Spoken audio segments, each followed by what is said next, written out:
Physical properties के बाद का टॉपिक है हमारा chemical properties of alkali metals. तो जो आपके एल्कली मेटल्स हैं उनकी रिएक्टिविटी क्या है, बहुत ज़्यादा है। They are highly reactive. अब ऐसा क्यों है? आप सभी को पता है कि एल्कली मेटल का जो साइज़ होता है वो सबसे बड़ा होता है। ठीक है, बड़ा साइज़ होने के कारण उसकी जो आयोनाइजेशन एंथैल्पी है वो बहुत कम होती है, जिसके कारण ये मेटल क्या कर सकते हैं, एक इलेक्ट्रॉन ईजिली लूज़ कर सकते हैं और किस में कन्वर्ट हो सकते हैं, मोनोवेलेंट कैटायन में। जितनी कम आयोनाइजेशन एंथैल्पी होगी रिएक्टिविटी उतनी ही ज़्यादा होगी, या आप कह सकते हो उतनी ही आसानी से क्या कर पाएगा, इलेक्ट्रॉन लूज़ कर पाएगा। अब यदि हम एल्कली मेटल में डाउन द ग्रुप चलें, ठीक है, फर्स्ट मेंबर आपका लिथियम है, फिर सोडियम, पोटेशियम, फिर रुबिडियम और लास्ट में क्या आता है आपका सीजियम। सीजियम का साइज सबसे बड़ा है, ये हम डिस्कस कर चुके हैं। अगर इसका साइज सबसे बड़ा है तो इसकी जो आयोनाइजेशन एंथैल्पी है वो क्या है, मिनिमम, कम से कम। और अगर आयोनाइजेशन एंथैल्पी मिनिमम है तो इसकी रिएक्टिविटी कैसी है, मैक्सिमम। तो डाउन द ग्रुप जो रिएक्टिविटी होगी एल्किल मेटल की वो क्या होगी, इंक्रीज। नेक्स्ट आता है हमारा रिएक्टिविटी टुवर्ड्स एयर। आप सभी को पता है कि एयर में मेनली क्या प्रेजेंट है, ऑक्सीजन, नाइट्रोजन और वाटर। ठीक है, ये मेन कंपोनेंट हैं किसके, एयर के। तो जब भी आप किसी भी एल्कली मेटल को एयर में रखते हैं तो आप ये देखते हैं थोड़ी देर के बाद उसकी जो सरफेस है ना वो टर्निश हो जाती है। टर्निश का मतलब थोड़ी धुंधली हो जाती है। तो ऐसा क्यों होता है? ऐसा इसलिए होता है कि जो एल्कली मेटल है, ठीक है, वो ऑक्सीजन के साथ मिलके ऑक्साइड, वाटर के साथ मिलके हाइड्रोक्साइड और नाइट्रोजन के साथ मिलके क्या बनाते हैं, नाइट्राइड। ठीक है, और इन कंपाउंड्स की क्या होती है, एक पतली सी लेयर क्या कर लेती है, आपके एल्कली मेटल को ढक देती है, जिसके कारण उसका जो कलर है वो क्या हो जाता है, धुंधला हो जाता है। तो अब हम थोड़ा इसको डिटेल में करते हैं कि जो एल्कली मेटल्स हैं वो ऑक्सीजन के साथ रिएक्ट करके क्या बनाते हैं, ऑक्साइड। ठीक है, जितनी भी मेटल्स हैं सभी ऑक्सीजन के साथ रिएक्ट करके ऑक्साइड बनाती हैं। अब ये जो एल्कली मेटल्स हैं ये अलग अलग तरह के ऑक्साइड बनाती हैं। ठीक है, जैसे आपका लिथियम है, लिथियम मोनोऑक्साइड बनाता है। ठीक है, जो सोडियम है वो परऑक्साइड बनाता है, और जो दूसरी मेटल रहेगी इन दोनों को छोड़ के वो क्या बनाते हैं, आपके सुपर ऑक्साइड। ठीक है, इसका रीज़न हम डिस्कस कर लेते हैं, क्या इसका रीज़न है। तो सबसे पहले हम देखते हैं कि ये जो आपकी मेटल्स हैं लिथियम, सोडियम, पोटेशियम, रुबिडियम और सीजियम ऑक्सीजन से कैसे रिएक्ट करते हैं। तो देखिए, लिथियम फॉर्मूला है Li। ठीक है, इम्पोर्टेंट टॉपिक है। ऑक्सीजन प्लस O2 और लिथियम ऑक्साइड ये बनेगा आपका Li2O। ठीक है, इसको मैं बैलेंस कर लेता हूँ, यहाँ 4 आएगा, यहाँ क्या आएगा 2। ये बना आपका lithium monoxide. Monoxide O2 negative, it is called monoxide. ठीक है, सोडियम, सोडियम जब ऑक्सीजन के साथ रिएक्ट करेगा ये बनाएगा सोडियम परऑक्साइड Na2O2। तो यहाँ पर जो ऑक्सीजन है वो किस फॉर्म में है, O2 नेगेटिव की फॉर्म में, इट इज़ पर ऑक्साइड। और जो अदर मेटल्स रहेगी आपकी पोटेशियम, रुबिडियम और सीजियम, तीनों एक ही तरह से रिएक्ट करती हैं और बनाती हैं सुपर ऑक्साइड। ठीक है, इसको मैं रिप्रेजेंट कर रहा हूँ M से, M प्लस O2 और ये बनता है आपका MO2। तो यहाँ पर ऑक्सीजन किस फॉर्म में है, O2 नेगेटिव की फॉर्म में, क्योंकि यहाँ पर M पे कितना चार्ज है, +1। ठीक है, O2 पे क्या हो जाएगा, -1। तो O2 negative, it is super oxide. ठीक है, तो अब एक रूल है, वो क्या रूल है कि एक स्मॉलर कैटाइन, ऐसा कैटाइन प्लस वाला जिसका साइज़ छोटा है, वो स्टेबलाइज कर सकता है या स्टेबल बॉन्ड बना सकता है ऐसे एनाइन के साथ जिसका साइज़ कैसा है, छोटा है। तो अब आप देखिए, लिथियम Li पॉजिटिव, इसका साइज़ है सबसे छोटा, ठीक है। लिथियम के बाद आता है आपका सोडियम आयन, आयन का साइज़ बढ़ जाएगा।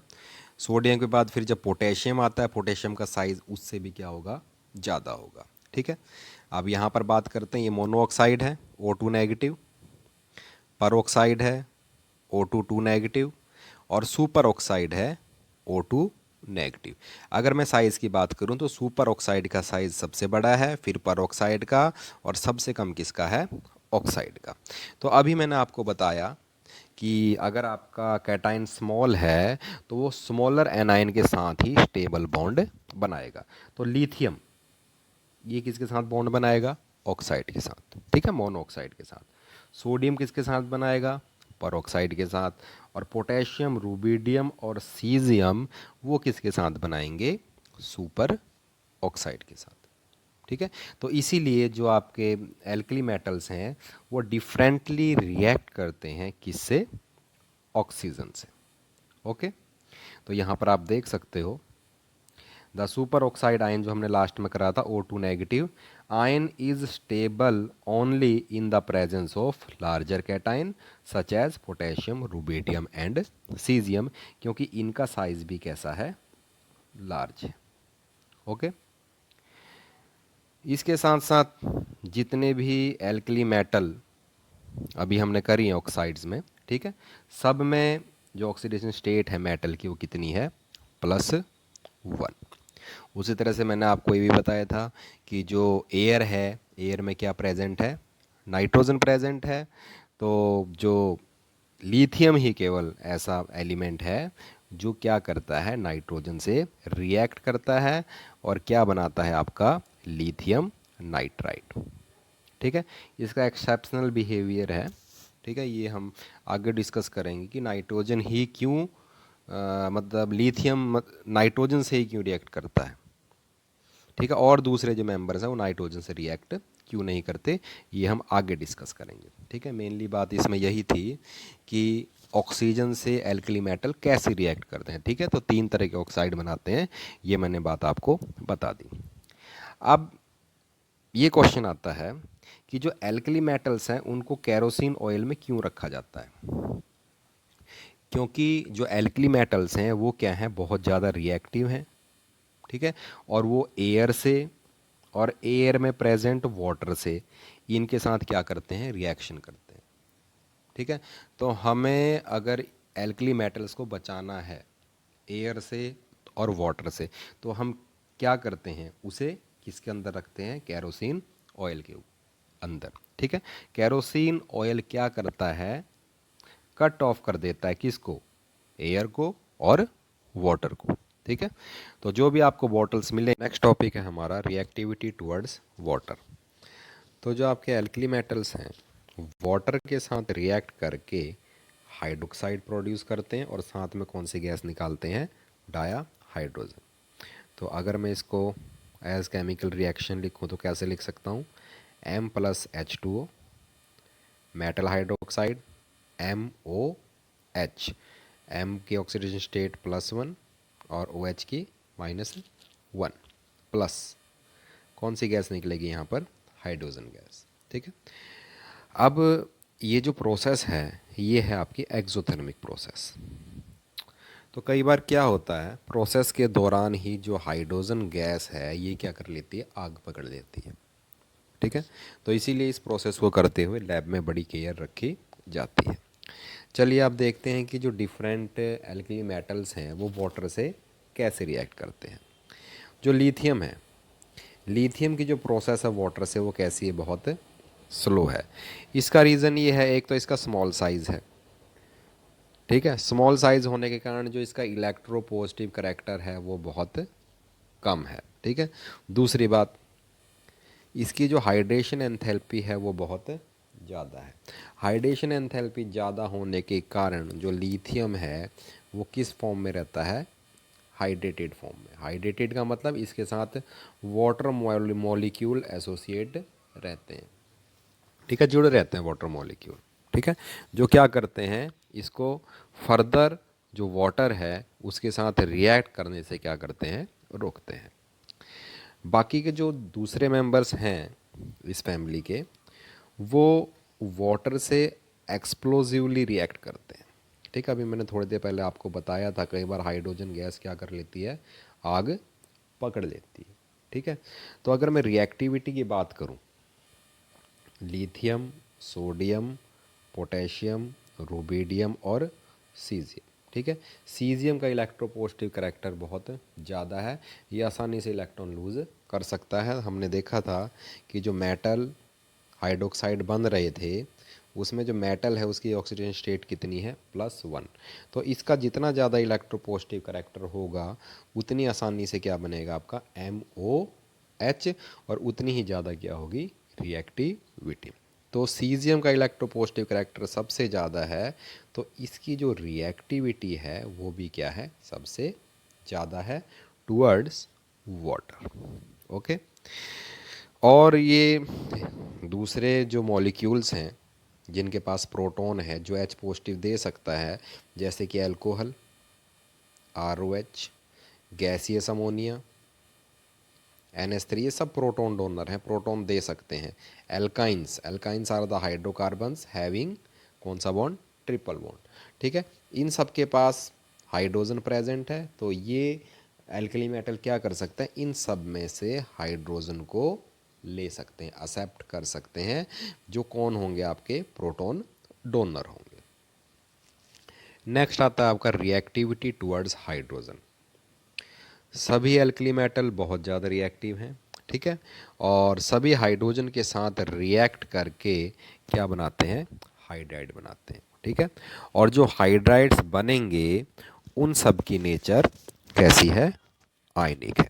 और आप सभी को ये बात पता है कि जो आयनिक सॉलिड्स होते हैं उनका मेल्टिंग और बॉइलिंग पॉइंट कैसा होता है, बहुत ज़्यादा होता है, ठीक है। तो अगर मैं जनरल रिएक्टिविटी दिखाऊं इनकी, तो 2m + H2 और ये बनता है 2m H positive, sorry M positive और H नेगेटिव, ये है आपका मेटल हाइड्राइड। और नेचर कैसी है इसकी, आयनिक है, ठीक है। अब रिएक्टिविटी की अगर मैं बात करूं, तो रिएक्टिविटी उसी तरह से इंक्रीज होगी जब आप लिथियम से किसकी तरफ जाओगे, सीजियम की तरफ, ठीक है। क्यों रिएक्टिविटी इंक्रीज होगी, यदि आप मेटल हाइड्राइड के फॉर्मूले को देखें तो M पॉजिटिव और H नेगेटिव है। M पॉजिटिव का मतलब मेटल ने क्या कर दिया, इलेक्ट्रॉन लूज कर दिया। तो जितनी आसानी से मेटल आपका इलेक्ट्रॉन लूज करेगा उतनी ही क्या होगी, उसकी रिएक्टिविटी होगी ज़्यादा। तो सीजियम, इसकी रिएक्टिविटी सबसे ज़्यादा होगी जब ये रिएक्ट करेगा किसके साथ, हाइड्रोजन के। टॉपिक है हमारा रिएक्टिविटी टुवर्ड्स हैलोजन। तो जो भी आपके एल्कली मेटल्स हैं वो हैलोजन के साथ रिएक्ट करके क्या बनाते हैं, आपके हैलाइड्स, जिनका फॉर्मूला है आपका MX, ठीक है। अगर मैं इसको बैलेंस करूं तो 2m + X2 क्या बनेगा, 2mX। तो अब ये बात आती है कि जो ये मेटल हैलाइड बना है इसकी नेचर कैसी होगी, ठीक है, क्वेश्चन आता है। तो ये क्वेश्चन आता है कि जो लिथियम के हैलाइड्स हैं उनकी नेचर कैसी है, कोवलेंट है, और जो बाकी मेटल्स के हैलाइड हैं जो दूसरे रह गए, सोडियम, पोटेशियम, रुबिडियम, सीजियम, उनके जो हैलाइड्स हैं उनकी नेचर कैसी है, आयनिक, ठीक है। इसको हम डिस्कस करेंगे in term of polarising power and polarisability, ठीक है। बस आप समझ लीजिए क्या चीज़ है ये। अब जब आयनिक कंपाउंड बनते हैं तो उसमें एक कैटायन बनेगा और एक क्या बनेगा, आपका एनायन, ठीक है। कैटायन पे चार्ज होगा पॉजिटिव और एनायन पे चार्ज होगा नेगेटिव।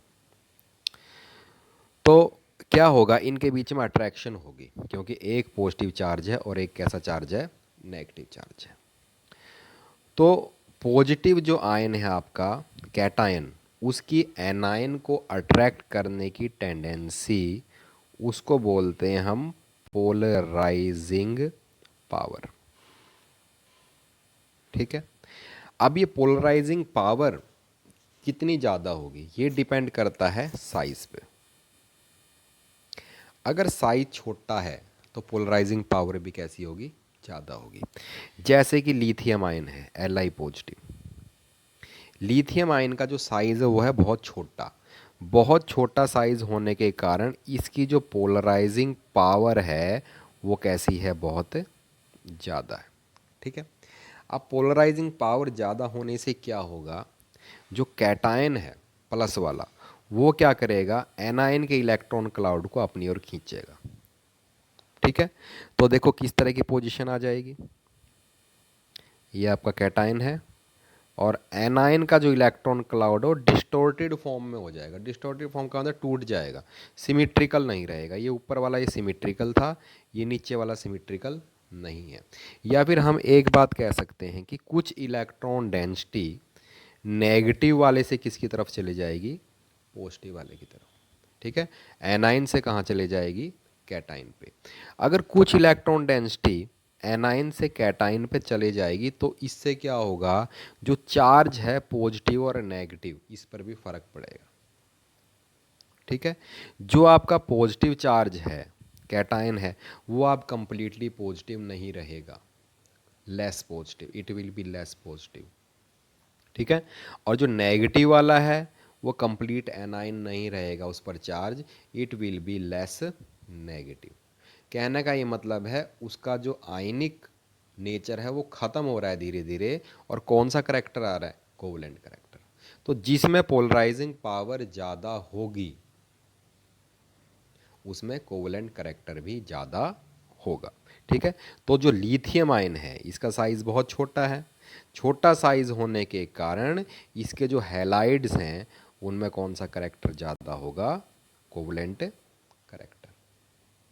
और जो दूसरे कैटायंस हैं इसमें sodium ion, potassium ion, rubidium ion और कौन सा आयन, सीजियम आयन, इनकी पोलराइजिंग पावर इतनी ज़्यादा नहीं है कि ये एनायन के इलेक्ट्रॉन क्लाउड को ख़त्म कर सके या फिर अनसिमेट्रिकल बना सके उसको।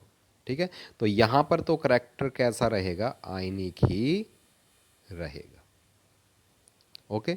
इस ये जो पूरी प्रोसेस है, जिस प्रोसेस में आपका कैटायन एनायन को अट्रैक्ट करता है, इसको बोलते हैं पोलराइजेशन। ठीक है। चलिए पढ़ते हैं एक बार लिखा क्या हुआ हमने। तो लिथियम के जो हैलाइड्स हैं उनकी नेचर कैसी है, कोवलेंट है। क्यों, क्योंकि जो लिथियम आयन है उसकी पोलराइजेशन पावर कैसी है, बहुत ज़्यादा है। ठीक है। इसका मतलब कहने का क्या है, the distortion of electron cloud of anion by a cation is called polarisation. अभी हमने थोड़ी देर पहले किया था, जो कैटायन है वो एनायन के इलेक्ट्रॉन क्लाउड को अपनी ओर खींचता है। इस प्रोसेस को हम क्या बोलते हैं, polarisation. The lithium ion is very small in size and high tendency to distort electron cloud around the negative halide ion। अभी मैंने बताया था आपको ये बात। Since anion with larger size can be easily distorted, A9 का जितना बड़ा साइज होगा उसके इलेक्ट्रॉन क्लाउड को तोड़ना उतना ही क्या होगा, आसान होगा। तो among halides lithium iodide is the most covalent in nature. ठीक है। इसको कैसे करेंगे हम, देखो लिथियम आयोडाइड, लास्ट पॉइंट पढ़िए, lithium iodide is most covalent. क्यों है मोस्ट कोवलेंट, ये लिथियम पॉजिटिव है, आयोडीन सबसे नीचे लाई करता है, तो क्या होगा, उसका साइज सबसे बड़ा होगा। ठीक है। जितना बड़ा साइज होगा एनाइन का उतनी ही ज़्यादा टेंडेंसी होगी किसकी तरफ जाने की, कैटाइन की तरफ जाने की। ठीक है। और जितनी ज़्यादा इलेक्ट्रॉन डेंसिटी एनाइन से कैटाइन की तरफ जाएगी उतना ही चार्ज न्यूट्रलाइजेशन होगा, उतना ही प्लस चार्ज कम होगा, उतना ही नेगेटिव चार्ज। तो अगर ये चार्जेस कम हो गए तो इसका मतलब आयनिक करेक्टर ख़त्म हो रहा है उनमें, और कौन सा करेक्टर आ रहा है, कोवलेंट। ठीक है। तो lithium iodide it is covalent in nature. ठीक है। इसके बाद आता है आपका रिड्यूसिंग नेचर। रिड्यूसिंग नेचर, जितने भी एल्कली मेटल्स हैं आप सबको पता है कि वो क्या कर सकते हैं, इलेक्ट्रॉन डोनेट कर सकते हैं। और जो इलेक्ट्रॉन दे देता है वो कौन सा एजेंट होता है, आपका रिड्यूसिंग एजेंट। ये हमने रिडॉक्स रिएक्शन में पढ़ा है। तो सबसे जो स्ट्रॉन्ग रिड्यूसिंग एजेंट है वो है आपका लिथियम। ठीक है। जो अब ये रिड्यूसिंग करेक्टर है ये किस बात पे डिपेंड करता है, ये डिपेंड करता है इलेक्ट्रोड पोटेंशियल पे। ठीक है। जिसका जितना ज़्यादा नेगेटिव इलेक्ट्रोड पोटेंशियल होगा उसकी इलेक्ट्रॉन लूज करने की टेंडेंसी भी उतनी ही क्या होगी, ज़्यादा होगी। तो जो लिथियम है, लिथियम का जो इलेक्ट्रोड पोटेंशियल है वो है मोस्ट नेगेटिव, -3.04 वोल्ट। ठीक है। तो इट इज़ स्ट्रॉन्गेस्ट कौन सा एजेंट, रिड्यूसिंग एजेंट। तो जो दूसरे आपके एलिमेंट हैं उनके भी हम रिड्यूसिंग पावर कंपेयर कर सकते हैं by comparing their electrode potential. ठीक है। लिथियम का सबसे कम इलेक्ट्रोड पोटेंशियल है और जो सोडियम है उसका सबसे ज़्यादा इलेक्ट्रोड पोटेंशियल है। तो sodium it is list reducing agent. Okay. इसके बाद आता है आपका रिएक्शन विद लिक्विड अमोनिया। जितने भी आपके एल्कली मेटल्स हैं वो सभी अमोनिया में डिज़ोल्व हो जाते हैं और क्या देते हैं, deep blue colour solution which is conducting in nature. ठीक है। कौन सा सॉल्यूशन कंडक्टिंग होगा, या तो जिसमें फ्री आयंस हैं या फ्री इलेक्ट्रॉन्स हैं। तो the blue colour of the solution is due to ammoniated electrons which absorb energy in the visible region and thus impart blue color to the solution। ठीक है। तो अब ये ब्लू कलर क्यों है सॉल्यूशन का, क्योंकि इसमें जो इलेक्ट्रॉन्स प्रेजेंट हैं सॉल्यूशन में वो क्या करते हैं, एनर्जी को एब्जॉर्ब कर लेते हैं। ठीक है। और जो एनर्जी वो छोड़ते हैं वो कौन से कलर की होती है, ब्लू कलर की, इसलिए हमें सॉल्यूशन ब्लू दिखाई देता है। और ये जो सॉल्यूशन है इट इज़ पैरामैग्नेटिक। ठीक है। पैरामैग्नेटिक वो सब्सटेंसेस होते हैं जिनको अगर हम मैग्नेटिक फील्ड में रख दें तो मैग्नेटिक फील्ड क्या करे, उन्हें अपनी ओर अट्रैक्ट करे। ये हम +2 में डिस्कस करेंगे। ठीक है। और यदि हम इसको ऑन स्टैंडिंग अगर हम इसको ऐसे ही रख दें, ठीक है, तो ये कौन सी गैस निकालेगा, हाइड्रोजन गैस निकालेगा। ये हाइड्रोजन लिबरेट करेगा और किसकी फॉर्मेशन हो जाएगी, अमाइड्स की। ठीक है। चलिए इसकी हम रिएक्शन लिखते हैं कि क्या रिएक्शन इसमें बनेगी। तो एम आपका मेटल हो गया। ठीक है। लिक्विड अमोनिया में आपने जो जनरल मोल्स लेने वो कितने लेने, X+Y। ठीक है। तो जब हम इसको मिक्स करेंगे तो अमोनियम कैटाइन बनेंगे एक तो, और निकलेंगे आपके अमोनिएटेड इलेक्ट्रॉन्स। ये आपके हैं ammoniated cations plus ammoniated electrons. ठीक है। तो इन्हीं के कारण आपका जो सॉल्यूशन है वो कैसा होगा, कंडक्टिंग होगा और क्या शो करेगा, कलर शो करेगा।